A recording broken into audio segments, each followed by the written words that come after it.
Hello আমার ভালোবাসার বন্ধুরা, কেমন আছো সবাই? আশা করি সকলেই ভালো আছো। আমি তোমাদের প্রিয় চুমকি আপু আবারও চলে আসলাম নতুন একটি গল্প নিয়ে। গল্পটি শেষ পর্যন্ত শুনলে তোমাদের দাঁড়িয়ে যাবে। আমার ভাসুরের কাছে যে সমস্ত মহিলা বাচ্চার জন্য আসতো তাদেরকে সে একটা ঘরে নিয়ে যেত, আর তারা প্রেগন্যান্ট হয়ে যেত। এটা ভাবতে ভাবতে একদিন রাতে আমি লুকিয়ে সেই ঘরে চলে গেলাম, আর তারপর কিছুদিন পরে বুঝতে পারলাম যে আমি প্রেগন্যান্ট। আমার তো পায়ের তলা থেকে মাটি সরে গেল, কেননা আমার বর তো 7-8 মাস বাড়িতে ছিল না। তার ঠিক পরের দিন আবার যখন আমি সেই ঘরে গেলাম, তখন আমার সাথে যা হলো তা শুনলে আপনাদের পায়ের তলা থেকে মাটি সরে যাবে। এলাকার বাজা মহিলাদের চিকিৎসার নামে আজকাল এত বাজে আর জঘন্য রকমের বিষয় রচনা করা হয়, যার ব্যাপারে ভাবলে আত্মা পর্যন্ত কেঁপে ওঠে। কেউ কেউ নকল ডাক্তার হয়ে, আবার কেউ সাধুবাবা হয়ে মহিলাদের সম্মান নষ্ট করে তাকে বরবাদ করেছে। আর বিশেষ করে আমাদের গ্রামের কোনো মহিলার সম্মানকে বরবাদ করা কোনো কঠিন কাজ নয়, কেননা শুধুমাত্র সন্তানের জন্য মহিলাদের বিভিন্ন ধরনের সমস্যার পাঠিয়ে দেওয়া হয়। বিয়ের কিছু মাস পরে যদি মহিলা প্রেগন্যান্ট না হয়, তাহলে তার উপর বাজা এই কথাটা ট্যাগ লাগিয়ে দেওয়া হয়। তখন তার বেঁচে থাকা মুশকিল করে দেওয়া হয়। আর এই জন্যই মহিলারা চিকিৎসার নামে বরবাদ হতে তৈরি থাকে। আর আজকে আমার একটা কাহিনী ঠিক এরকমই এক সত্যি ঘটনা জোটকে খুলতে চলেছে, যার জন্য অনেক মহিলার চিকিৎসার নামে নিজের সমস্ত কিছু হারিয়ে ফেলেছে। সমাজের টিটকারি থেকে বাঁচার জন্য চিকিৎসার নামে তারা এমন এমন জঘন্য মানুষের শিকার হয়, যা ভাবলে আত্মা পর্যন্ত কেঁপে ওঠে। এটা জেনে আপনার পায়ের তলার মাটি সরে যাবে যে কিভাবে কিছু লোক মহিলাদের দুর্বলতার সুযোগ তুলে তাকে ব্যবহার করে। আমার নাম রীতা আর আমার বয়স 22 বছর। আমার বিয়ে যে বাড়িতে হয়েছিল সেখানে আমার ভাসুর বেঁচে ছিলেন, আর একটা অসুস্থ যা, যে কিনা বিছানায় পড়ে থাকতেন। আমার স্বামী খুলনা থাকত। বিয়ের পর সে ঠিক পরের সপ্তাহেই খুলনা চলে গেল। আমার মনে হয়েছিল শ্বশুরবাড়ি এসে স্বামীর বাড়ি সামলানো আমার পক্ষে ভীষণ সহজ হবে। বাড়িতে না বেশি লোকজন ছিল, আর না যা এর অবস্থা এমন ছিল যে সে আমার ব্যাপারে কিছু বলতে পারবে। আর আমার কোনো ননদও ছিল না। আমার বর, তার মা বাবা, দ্বিতীয় সন্তান ছিল। আর আমার মনে হয়েছিল যে আমার বরের শহরে চলে যাওয়ার পর আমি পুরোপুরি স্বাধীন হয়ে যাব, আর নিজের ইচ্ছায় নিজের মর্জি মতো নিজের জীবন সুন্দর করে কাটাতে পারব। কিন্তু এই রহস্যটা তো বিয়ের পরে খুলল যে যে কোনো সম্পর্ক চালিয়ে নিয়ে যাওয়া কতটা মুশকিল। আমার ভাসুর একটা 54 বছরের বুড়ো ছিলেন, কিন্তু সে দেখতে এমন মনে হতো যেন সে এখনও যুবক। সবসময় চুলে তেল লাগিয়ে সেজে গুজে থাকতেন উনি। কখনো কখনো তো তার তৈরি হওয়া রূপ দেখে আমার হাসি পেত। এত বুড়ো বয়সে না জানি কেন আমার ভাসুরের যৌবন ঠিক ফিকে হতো না। তারপর আমি জানতে পারলাম যে উনি বাজা মহিলার চিকিৎসা করেন, আর যে মহিলারা চিকিৎসা করায় তাকে দিয়ে তাদের ঝুলি খুশিতে ভরে যায়। আমার ভাসুরের কাছে চিকিৎসার জন্য আসা সমস্ত মহিলা কখনোই খালি হাতে ফিরত না। কিন্তু যে ব্যাপারটা আমার বোঝার বাইরে ছিল সেটা হলো আমার ভাসুরের চিকিৎসা করার ধরন। আমরা শহরের পাশে একটা ছোট গ্রামে থাকতাম, যেখানে বেশিরভাগ লোকই ছিল গরিব, যারা কিনা মেডিকেলের অনেক বেশি বিল আর টেস্টের খরচ বহন করতে পারত না। এটা পুরনো জমানার একটা ভাঙাচোরা এলাকা ছিল, যেখানে পুরনো অট্টালিকার উপরে ছোট ছোট বাড়ি বানিয়ে দেওয়া হয়েছিল। আমাদের আশেপাশের সমস্ত ঘর এরকমই ছিল। যখনই কোনো মহিলা সন্তানের জন্য অস্থির হয়ে যেত, সে আমার ভাসুরের কাছে চলে আসত। আর আমার ভাসুরের নাম দূর দূর অবধি সবাই জানত যে সে বিনা পয়সার বাজা মহিলাদের চিকিৎসা করে। গরিব মহিলাদের জন্য এর থেকে বড় কথা আর কি হতে পারে। এজন্য কোনো না কোনো মহিলা প্রতিদিনই প্রায় আমাদের বাড়ির দরজায় উপস্থিত থাকত। সবথেকে বেশি অবাক আমি এই ব্যাপারটায় হতাম যে আমার ভাসুর কোনো ডাক্তারও ছিল না, সে লেখাপড়াও জানত না। তাহলে সে কি করে বাজা মহিলাদের চিকিৎসা করতে পারে? আর কিভাবে? বিয়ের কিছুদিন পরেই আমি আমার ভাসুর এই ব্যাপারটা জানার জন্য অবাক হয়ে গিয়েছিলাম যে এভাবেও কি কোনো মহিলা প্রেগন্যান্ট হতে পারে। কিন্তু এই ব্যাপারটায় কথা বলতেও আমি লজ্জা পেতাম। যা তো কথা বলার মতো অবস্থাতেই ছিলেন না, আর তিনি আমাকে ইশারায় কি যে বলতে থাকতেন আমি বুঝতেই পারতাম না। আমার ভাসুরের একটা ঘর ছিল যেখানে উনি ওই সমস্ত মহিলাদের চিকিৎসা করতেন, কিন্তু ওই ঘরে আমার যাওয়া কঠোরভাবে বারণ ছিল, আর অন্য কেউ ওই ঘরের দিকে যেতে পারত না। আমার ভাসুর ঘরে বাজা মহিলাদেরকে নিয়ে যেতেন, আর কয়েক ঘন্টা পরে সেই মহিলা যখন ফেরত আসত ঘর থেকে, তখন তার অবস্থা ভীষণ অদ্ভুত লাগত। তার চেহারায় আমি ভয় লক্ষ্য করতাম। আর আরেকটা ব্যাপার অদ্ভুত ছিল যে তার চেহারার রং উড়ে যেত যেন। আর কিছুদিন পরেই আমরা খবর পেতাম যে ওই মহিলা প্রেগন্যান্ট হয়ে গেছে। বেশ কয়েকবার আমি চিকিৎসা করতে আসা ওই মহিলাদের ফেরত যাওয়ার সময় তাদের আটকানোর চেষ্টা করেছিলাম। কেননা আমি জানতে চাইতাম যে আমার ভাসুরের ঘরে গিয়ে তাদের সাথে কি এমন কাজ করে যে জন্য সেই মহিলারা প্রেগন্যান্ট হয়ে যায়। কিন্তু আমার আটকানোর পরেও কোনো মহিলাই সেখানে থাকত না, আর খুব জোরে হেঁটে আমাদের বাড়ি থেকে বেরিয়ে যেত। তাদের চেহারার এক হতচকিত রূপ দেখে আমার সন্দেহ হতো। আমি নিজেও বেশি পড়ালেখা জানতাম না, এজন্য এটাই ভাবতে লাগলাম যে আমার ভাসুর হয়তো এমন কিছু জানে যার মাধ্যমে সে তাদের চিকিৎসা করে। কিন্তু আমার ভেতরে একটা জেদ জন্ম নিয়েছিল। ওই ঘরে এমন কি হয় যার চিকিৎসায় ওই ঘরে মহিলারা প্রেগন্যান্ট হয়ে যায়, যখন কিনা আজকের দিনে কোনো ডাক্তারের চিকিৎসাতেও বেশ কয়েক মাস আবার বছরের পর বছর লেগে যায়। আর আমার ভাস তো চিকিৎসার নামে একটা পয়সাও নেন না। একদিন সত্যিটা জানার জন্য আমি লুকিয়ে লুকিয়ে ওই ঘরে পৌঁছে গেলাম। আর আমার ভাসুর সেই সময় কোথাও গিয়েছিল। কিছুক্ষণ ধরেই আমি তাকে দেখতে পাচ্ছিলাম না। আর এটাই সুযোগ ছিল যে আমি ওই ঘরের সত্যিটা জানতে পারতাম। আমি বিশ্বাস করতাম যে আমি বুঝি প্রেগন্যান্ট হতে পারবো না, কারণ আমার স্বামী তো খুলনা থাকে। এই জন্য আস্তে আস্তে আমি ওই ঘরে ঢুকে পড়লাম। কিন্তু ঘরে ঢোকার পর শুধু অন্ধকার ছাড়া আর আমি কিছু দেখতে পাচ্ছিলাম না।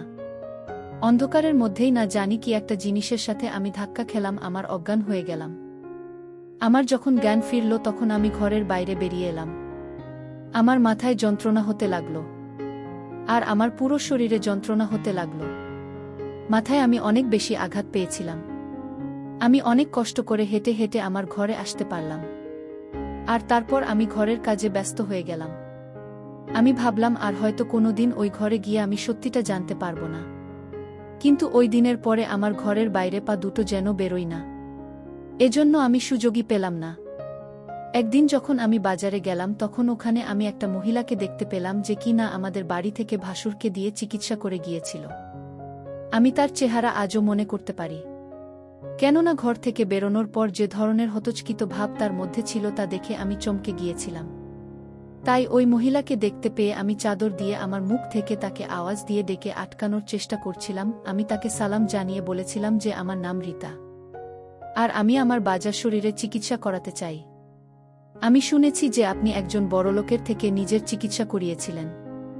আমার কথা শুনে সেই মহিলার চেহারার রং বদলে গেল। আমার কথার উত্তর না দিয়ে সে জোরে জোরে হাঁটতে লাগল। আমি তাকে আটকানোর চেষ্টা করেছিলাম, কিন্তু সে তো এত তাড়াতাড়ি বেরিয়ে গেল যে আমি তাকে আটকাতে পারলাম না। প্রথমে তার আচরণ আমার অদ্ভুত লেগেছিল, আর আজ তো আমি পুরোপুরি চিন্তায় পড়ে গেলাম। এমন কি হতে পারে যে আমাকে চিকিৎসার ব্যাপারে বলাটা সে ঠিক মনে করল না, তার বদলে সে পালিয়ে যাওয়া উচিত মনে করল। মাথার মধ্যে অদ্ভুত অদ্ভুত কথা ঘুরছিল। আমি জিনিসপত্র কিনলাম আর ক্লান্ত হয়ে ঘরে চলে এলাম। গরমের জন্য আমার মাথা ঘুরছিল। কিছুক্ষণের জন্য আমি আরাম করার পর ঘরের কাজকর্মে যুক্ত হলাম। কিন্তু আমার শরীর খারাপ হওয়ার সাথে সাথে আমার মাথা ঘোরা শুরু হলো। আমার কি একটা যেন অদ্ভুত মনে হচ্ছিল, আর যেন একটা কিসের গন্ধের জন্য আমার শরীর কেমন করতে লাগল। আমার শরীরের এই অদ্ভুত বদলে যাওয়া ভাব আমি অদ্ভুতভাবে অনুভব করতে পারছিলাম। না চাইলেও আমি আস্তে করে চুপচাপ নিজের টেস্ট করাতে গেলাম। আর টেস্ট করানোর পর টেস্টের রেজাল্ট দেখে আমার তো পায়ের তলা থেকে মাটি সরে গিয়েছিল। 7-8 মাস হলো আমার স্বামী আমার সঙ্গে নেই। তাহলে এটা কিভাবে হতে পারে? আমি প্রেগন্যান্ট হয়ে গিয়েছিলাম যখন কিনা আমার বর তো খুলনা ছিল। আমার চোখ দিয়ে জল বেরিয়ে গেল, আর আমার কপালে বাজাও আর দাগটা রইল না। কিন্তু মন্দ ভাগ্য এটাই যে দাগ অবশ্যই লাগবে আমার কপালে। আমি কিছুই বুঝতে পারছিলাম না। আমি চুপচাপ আমার জায়ের কাছে গিয়ে বসে পড়লাম। আমার যা ইশারায় আমার কান্নার কারণ জিজ্ঞাসা করলেন, কিন্তু আমার কাছে তাকে বলার মতো কিছুই ছিল না। আমি তাকে কি বা বলতাম? তার দেবর না থাকা সত্ত্বেও আমি প্রেগন্যান্ট হয়ে গেছি। দরজায় কলিং বেলের আওয়াজ হলো, আর আমি আমার যা এর কাছ থেকে উঠে যখন দরজা খুললাম তখন একটা খুব সুন্দর কমবয়সী মেয়ে দাঁড়িয়েছিল। সে বলতে লাগলো যে সে বায়া হওয়ার চিকিৎসা করানোর জন্য এসেছে। তার কথা শুনে আমার মনে পড়ল সেই ঘরে যাবার পর আমি কিছুক্ষণের জন্য অজ্ঞান হয়ে গিয়েছিলাম। তাহলে তারপর এমন কি হয়েছিল যে জন্য আমি প্রেগন্যান্ট হয়ে গেলাম? মেয়েটি নিরীহ মুখ দেখে আমি তাকে মিথ্যা বলে দিলাম যে আমার ভাসুর এখন ঘরে নেই, সে 3-4 দিন পরে আসবে। আমার কথা শুনে সে মন খারাপ করে ফেরত যাবার জন্য উল্টো পথ ধরল। আমার পক্ষে এর থেকে বেশি অপেক্ষা করা সম্ভব ছিল না। এজন্য আমি বিনা কিছু ভেবে চিন্তে আবার ওই ঘরে যেতে লাগলাম। কিন্তু এবার আমি আমার হাতে মোবাইলের টর্চ জ্বালিয়ে নিলাম।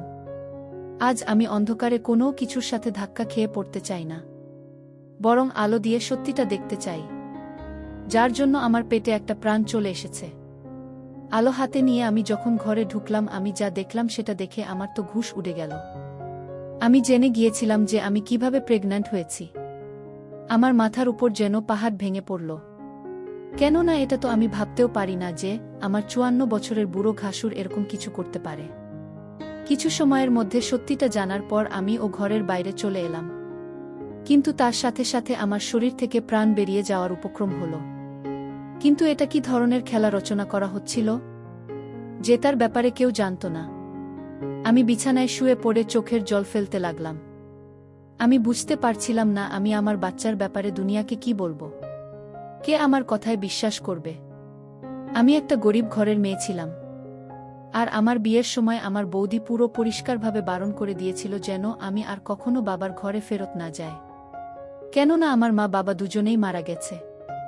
আমার বৌদিদের জন্য দরজায় কলিং বেলের আওয়াজ হলো, আর আমি আমার যা এর কাছ থেকে উঠে যখন দরজা খুললাম তখন একটা খুব সুন্দর কম বয়সী মেয়ে দাঁড়িয়েছিল। তাই আমি আমার বৌদিদের জন্য বোঝা ছিলাম। এই জন্য যেই না আমার জন্য আমার সম্বন্ধ আসলো, আমার বৌদিরা বিনা কিছু ভেবে চিন্তে আমার হাত থেকে রক্ষা পেয়ে গেল। আমি বিয়ের দিন প্রথমবার পলাশকে দেখেছিলাম, আর আমার মধ্যে এই ব্যাপারটা স্বস্তির ভাব এনেছিল যে তাড়াহুড়ো করলেও আমার ভাইয়েরা আমার জন্য ভুল সিদ্ধান্ত নেয়নি। যাই হোক, পলাশ খুব ভালো মানুষ ছিল, আর সে 5-7 দিন আমার সাথে অনেক ভালো বেশি সময় কাটিয়েছিল। কিন্তু তারপরে আমার থেকে আলাদা হয়ে বিয়ের পরে খুলনা চলে গেল। যাবার সময় সে আমাকে বলে গেল যে তার অসুস্থ বৌদির মানে জায়ের যেন আমি খেয়াল রাখি, তার দাদার কাজে যেন আমি না লক্ষ্য দিই। সেই সময় তার এই কথাটা আমি বুঝতে পারিনি যে সে যাওয়ার সময় কি বলে গেল, আমি তার দাদার কাজে কেন লক্ষ্য দেব। কিন্তু এবার আমি এই ব্যাপারটা ভালোভাবে বুঝে গিয়েছিলাম। আমার বরের যাওয়ার পর আমার ভাসুর আমার সাথে খুব ভালো ব্যবহার করতেন। পলাশের যাওয়ার পর আমার তাই কোনো অসুবিধাই হয়নি। আমার ভাসুর সব সময় একটাই কথা বলতেন, আমি যেন তার চিকিৎসা করার ঘরের থেকে দূরে থাকি, কারণ আমার জন্য তার কাজে বাধা আসতে পারে। আমিও তার কথা মেনে নিয়েছিলাম, কিন্তু আমার ভেতরের সন্দেহ আমাকে বাধ্য করেছিল তার কথার বিপরীতে যেতে। আমার ভাসুর প্রায় মোমবাতি জ্বালিয়ে ওই ঘরে যেতেন। আমার তো এরকমই মনে হতো যে উনি বোধহয় কোনো মন্ত্রের মাধ্যমে চিকিৎসা করেন। কিন্তু আমি কখনো আমার ভাসুরকে মন্দিরে যেতে দেখিনি। আর এই রহস্য এবার পুরোপুরি আমার সামনে খুলে গিয়েছিল যে ওই ঘরে আসলে কি হয়, আর সেটা জানার পর বিছানায় পড়ে কাঁদতে কাঁদতে আমার জীবনের শেষ গুনছিলাম। আমার খুব বেশি সময় হয়নি, ঠিক তখনই ফোন বাজতে লাগল। পলাশ তখন ফোন করেছিল। ফোন তোলার মতো অবস্থা আমার সেই মুহূর্তে ছিল না, কিন্তু আমি যদি ফোন না ধরতাম তাহলে পলাশ নিচে দাদাকে ফোন করত, তার দাদা আমার ঘরে চলে আসতেন। এটা ভেবেই আমি ফোন তুলে নিলাম। পলাশ নিজের আসার খবর আমাকে শোনাল। সে 25-26 দিনের ছুটিতে বাড়ি আসছে। এই কথাটা শুনে যেন মনে হলো আমার ভেতরে কেউ নতুন জীবন দান করেছে। আমার আঁচল থেকে বদচরিত্রের দাগ হওয়ার একটা সুযোগ পেয়েছিলাম আমি আমার প্রেগন্যান্ট হওয়ার খবর সবার থেকে লুকিয়ে নিয়েছিলাম, আর পুরো একটা দিন নিজের ঘরে বন্ধ ছিলাম। পরের দিন ট্রেনে করে পলাশ ঘরে চলে এলো, আর আমি ওকে জড়িয়ে ধরে কাঁদতে লাগলাম। পলাশের মনে হলো যে বোধহয় আমি তার অনুপস্থিতিতে ভীষণ কষ্টে ছিলাম, তাই হয়তো আমি এভাবে কাঁদছি। কিছুদিন পলাশ আমার সাথে কাটালো, তারপর সে ফেরত চলে যেতে লাগল। তখন আমি তাকে খবর দিলাম যে আমি তার বাচ্চার মা হতে চলেছি, যখন কি না এই কথাটা পুরোপুরি মিথ্যা ছিল। কিন্তু এই খবর শোনার পর পলাশের খুশির ঠিকানা ছিল না। সে আমায় তার সাথে জড়িয়ে ধরল। এই খবরটা বোধহয় তার জীবনের সবথেকে বড় খুশির খবর ছিল। কিন্তু এটা আমার হৃদয় জানত যে আমি কোনো মুখে তাকে এই খবরটা শুনিয়েছিলাম। পলাশ নিজের দাদাকে আমার খেয়াল রাখতে বলে চলে গেল। আরও একবার আমি এই 4 দেয়ালের মধ্যে থেকে গেলাম, যেখানে এবার আমার দমবন্ধ হতে লেগেছিল। কখনো কখনো ভাবতাম আমরা মেয়েরা কতই না বাধ্য। নিজের সম্মান বাঁচানোর জন্য কিভাবে আমরা নিজেদের মুখে তালা লাগিয়ে রাখি। পলাশের যাওয়ার পর আমি ঘর থেকে বেরোনো কম করে দিয়েছিলাম। ঘরের কাজকর্ম করার পর আমি আমার ঘরে চলে এসেছিলাম। আর সারা সময় বন্ধ চার দেওয়ালের মধ্যে বসে বসে নিজের ভাগ্যের উপর চোখের জল ফেলতে লাগলাম। এরকমই কাজ করার সময় একদিন দরজায় কেউ টোকা মারল। আমি দরজা খুললাম, যখন তখন দেখলাম সেই নিরীহ মেয়েটা আবার আমাদের ঘরের দরজায় এসে দাঁড়িয়ে আছে, আর নিজের সন্তানের জন্য হাত পেতে দাঁড়িয়ে আছে। তার চোখের মধ্যে প্রচণ্ড আশা নিয়ে এসে দাঁড়িয়েছিল। আমি তাকে কোনো অন্যায় কর্মের নিশানা হতে দিতে চাইছিলাম না। এজন্য আমি তাকে বলে দিলাম, আমার ভাসুর এখন আর এই চিকিৎসা করে না, তাই এটাই ভালো হবে যে সে যেন ফেরত চলে যায়, আর যেন কখনো আমাদের দরজায় না আসে। কিন্তু সে আমার ভাসুর এত প্রশংসা শুনেছিল যে সে ফেরত যাবার জন্য রাজি ছিল না। বাধ্য হয়ে আমি তার হাত ধরে টেনে তাকে আমার ঘরে নিয়ে আসলাম। তারপরে দরজা বন্ধ করে দিলাম আর তাকে সে সত্যিটা বলে দিলাম যেটা আমার ক্ষেত্রে ঘটেছে। আমার কথা শুনে তার হুঁশ উড়ে গেল। এবার সে আমাকে ধন্যবাদ জানালো আর ফেরত চলে যেতে লাগল। আমি ভগবানের কাছে ধন্যবাদ জানালাম যে আমার জন্য একটা গরিব মহিলার জীবন বরবাদ হতে হতে বেঁচে গেল। আমি নিজেকে তো বাঁচাতে পারিনি, কিন্তু আমি সিদ্ধান্ত নিয়েছিলাম যে আমার দরজায় আগত সমস্ত মহিলার সম্মান আমি বাঁচাব, আর এখন থেকে এটা আমার দায়িত্ব। এরপর থেকে দরজায় কেউ টোকা মারতেই আমি দৌড়ে চলে যেতাম। আর একবার আমাদের বাড়ির দরজায় আমার বান্ধবী মৌমিতা দাঁড়িয়েছিল। সে আমার ছোটবেলার বন্ধু। আজ অনেক বছর পর আমি মৌমিতাকে দেখলাম। মৌমিতা আমাকে দেখা মাত্রই আমাকে জড়িয়ে ধরল আর বলতে লাগলো, আমি তোমার সাথে কথা বলতে চাই। আমি মৌমিতাকে আমার ঘরে নিয়ে গিয়ে বসালাম। কিছুক্ষণ তো আমরা এদিকে ওদিকে কথা বলছিলাম। মৌমিতা আমাকে বলল তার বিয়ে একটা পুলিশের সাথে হয়েছিল, যে কিনা পুলিশের ভালো একটা পোস্টে আছে, আর তারা এখন খুব ভালো জীবন কাটাচ্ছে। তার কথা শুনে আমার কান খারাপ হয়ে গেল। আর আমি ঠিক করে নিয়েছিলাম যে এবার যারা দোষী তাদেরকে জেলে পর্যন্ত আমি পৌঁছে দিয়ে তবেই দম নেব। আমি আমার বান্ধবী মৌমিতাকে সমস্ত সত্যি কথা বলে দিলাম, আর এটা বললাম যে কোথাও যেন আমার নাম না আসে, কেননা আমি পলাশের থেকে আলাদা হতে চাই না। মৌমিতা কথা দিল যে সে আমাকে অবশ্যই সাহায্য করবে। আর দুদিন পর পুলিশ আমাদের ঘরে আসলো। পুলিশের কাছে আমার ভাসুরের বিরুদ্ধে সমস্ত প্রমাণ ছিল, আর আমার ভাসুর গ্রেফতার হয়ে গেল। এই খবর পলাশ শুনে সে সব কিছু ছেড়ে ছুড়ে খুলনা থেকে ফেরত চলে আসলো, কেননা আমি আর যা ঘরে একা ছিলাম। সে বলতে লাগলো যে সে তার দাদার সত্যিটা অনেক আগে থেকেই জানত। বেশ কয়েকবার সে তার দাদাকে ভুল কাজ করার ব্যাপারে বারণ করার চেষ্টা করেছিল, কিন্তু তার দাদা তার কথা মানেনি। আর আজকে বদনামের দিন আমাদের দেখতে হচ্ছে। পলাশের এই কথা শুনে আমার গায়ের লোম খাড়া হয়ে গেল। ও নিজের দাদার সমস্ত সত্যিটা জেনেও চুপচাপ ছিল, আর এই কারণের জন্যই আমার মাধ্যমে তার শাস্তি হল। এবার আমি বুঝতে পেরেছিলাম যে আমার প্রেগন্যান্ট হওয়া আমার শাস্তি নয়, বরং আমার বরের শাস্তি ছিল, যে কিনা অনেক মহিলার বরবাদ এর নিশ্চিত নিদর্শন ছিল। আর আমাদের বাড়ি পুলিশ আপাতত সিল করে দিয়েছিল, কেননা ওই ঘরটা কোনো চিকিৎসার ঘরে ছিলই না, বরং ঘরের মধ্যে লুকিয়ে থাকা একটা রাস্তা ছিল যেটা কিনা অন্য একটা ঘরের সাথে যুক্ত ছিল। সেটা বোধহয় পুরনো সময়ের ঘর, যা দ্বিতীয় ঘরের সাথে যুক্ত করার জন্য বানানো হয়েছিল, অথবা বিপদের সময় পালিয়ে যাওয়ার জন্য। এই পুরো গ্রামটা পুরনো জামানার ছিল। পুরনো জামানার বাড়ির উপর সব বাড়ি বানানো হয়েছিল, আর ওই ঘর থেকে বেরিয়ে যাওয়ার রাস্তা অন্য ঘর পর্যন্ত যেত, যেখানে আমার ভাসুর মহিলাদের চিকিৎসা করানোর জন্য তাদেরকে ঘরে নিয়ে যেত, আর তাদেরকে চিকিৎসা করানোর নামে ওই রাস্তা দিয়ে অন্য ঘরের মধ্যে পৌঁছে দিত। আর সেখানে কয়েক ঘন্টা ধরে কিছু না কিছু বদমাশ লোক এর শিকার হতো সেই মহিলারা। একটা সময় দুটো লোক ওই একটা মহিলার সাথে বাজে কাজ করত। যখন তাদের মন ভরে যেত, তখন তারা ওই মহিলাকে একই রাস্তা দিয়ে ঘরের বাইরে পাঠিয়ে দিত। কয়েক ঘন্টা অত্যাচার করার পর যখন সেই মহিলা ঘর থেকে বের হতো, তখন তারা নিজেরা নিজেদের মধ্যে থাকত না, আর তাদের অবস্থা চলার মতো থাকত না। তাদের কাছে তা বলার মতো কোনো ভাষা ছিল না। এই জন্য যখনই আমি এরকম কোনো মহিলাকে আটকানোর জন্য চেষ্টা করতাম, সে দৌড়ে দৌড়ে পালিয়ে যেত। আর আমি যখন অজ্ঞান অবস্থায় ওই ঘরে পড়েছিলাম, তখন আমার সঙ্গেও এই একই অত্যাচার হয়েছিল। কিন্তু কে এবং কিভাবে সেটা করেছিল আমি আজ পর্যন্ত তা জানতে পারিনি। কেউ সেই ঘরে চলে এসেছিল যে কিনা আমাকে অজ্ঞান অবস্থায় পেয়ে নিজের খিদে মিটিয়েছিল। আমি আবার ঘরে ফিরে আসলাম। আমার ভাসুরের কানে সেই খবরটা পৌঁছায়নি, কেননা সে ঘরে ছিল না। কিন্তু তার পরের বার যখন আমি তর্ত নিয়ে সেই ঘরে পৌঁছলাম তখন আমার ভাসুর ওই রাস্তা দিয়ে অন্য ঘরে যাচ্ছিল। আর আমিও চুপচাপ পিছন পিছন তার ঘরে চলে গেলাম। সেখানে পৌঁছেই আমি একটা মহিলাকে নিজের চোখের সামনে বরবাদ হতে দেখেছিলাম। আমার 54 বছরের বুড়ো ভাসুর সেই অবস্থার এমনভাবে মজা নিচ্ছিল যেন এসব দেখে সে নিজেও খুব আনন্দ পাচ্ছিল। আমার ভাসুরের মধ্যে তো সেই দম ছিল না, কিন্তু সেই সমস্ত দেখে নিজের হৃদয়ের আনন্দ উপভোগ করত। বিছানায় পড়ে থাকা মহিলা জলে ছাড়া মাছের মতো ছটফট করত। আর তাদের অবস্থা দেখে আমার সেখানে দাঁড়ানো অসম্ভব হয়ে গিয়েছিল। আমি ফেরত আসার জন্য চেষ্টা করছিলাম।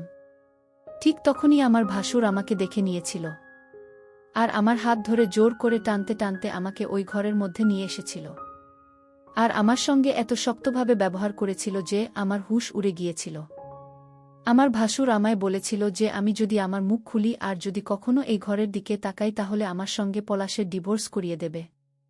আর তার আসল উদ্দেশ্য পয়সা রোজগার ছিলই না, তার উদ্দেশ্য ছিল নিজের তৃষ্ণা মেটানো। ভাসুরের ধমক খেয়ে আমি চুপ করে গেলাম, কেননা আমার কাছে কোনো অবলম্বন ছিল না, না আমার স্বামী ছিল এখানে। কিন্তু যখন আমার বান্ধবী মৌমিতা আসলো, আমি তাকে সমস্ত সত্যিটা বলেছিলাম। ওই শয়তানটাকে দড়ি দিয়ে বেঁধে টেনে নিয়ে যাওয়ার সময় এসে গিয়েছিল। আর এই জন্যই বোধহয় অনেক বছর পর আমার বান্ধবী মৌমিতা আমাকে খুঁজতে খুঁজতে আমার ঘরে পৌঁছে গিয়েছিল। পুলিশরা আমার ভাসুরকে নয় বরং লুকানো যে দ্বিতীয় ঘর ছিল সেই ঘরে লুকিয়ে থাকা সমস্ত লোকেদের গ্রেফতার করেছিল। এটা একটা অনেক বড় টিম ছিল যারা সবাই মিলে এই কাজটা করত। কিছুদিন পরে আমি একটা খুব সুন্দর ছেলেকে জন্ম দিয়েছিলাম, যাকে পলাশ খুব ভালোবেসে নিজের কোলে তুলেছিল। আমি পলাশের চেহারা দেখে ভাবছিলাম যে পলাশ সারা জীবন এটা জানতেই পারবে না যে এই বাচ্চাটা তার ছিলই না, বরং তার ভুলের শাস্তি ছিল। যদি সে প্রথমে নিজের দাদার বিরুদ্ধে কোনো শক্ত পদক্ষেপ নিতে পারত তাহলে বোধহয় এভাবে আমার সম্মান বরবাদ হতো না, আর অন্যান্য আরও প্রচুর মহিলা বেঁচে যেত। আমার যা সমস্ত সত্যিটা জানত, কিন্তু আমার ভাসুর তাকে ওষুধ দিয়ে দিয়ে বোবা বানিয়ে রেখেছিল। আমার যা ইশারায় আমাকে এই সমস্ত সত্যি বলতে চাইতেন। কিন্তু এই ব্যাপারটা আমি এবার বুঝতে পেরেছি। আমি আর পলাশ আমাদের ছেলের সাথে খুব সুন্দর একটা জীবন কাটাতে লাগলাম। আর আমার জায়ের অবস্থা আগের থেকে এখন অনেক ভালো আছে। আমরা আমাদের আশেপাশের মানুষের সঙ্গে হতে থাকা ছোটখাটো খারাপ দেখে নজর ঘুরিয়ে পাশ কাটিয়ে চলে যায়। আর তারপর একদিন আমাদের নিজেদের সাথে খারাপ হয়। এজন্যই ভালো হয়, যেখানে যা কিছু খারাপ দেখতে থাকবেন তাকে একদম গোড়া থেকে উপরে শেষ করে দেওয়া উচিত, না হলে সেই খারাপ একদিন আমাদের নিজেদের ঘরে পৌঁছে যায়।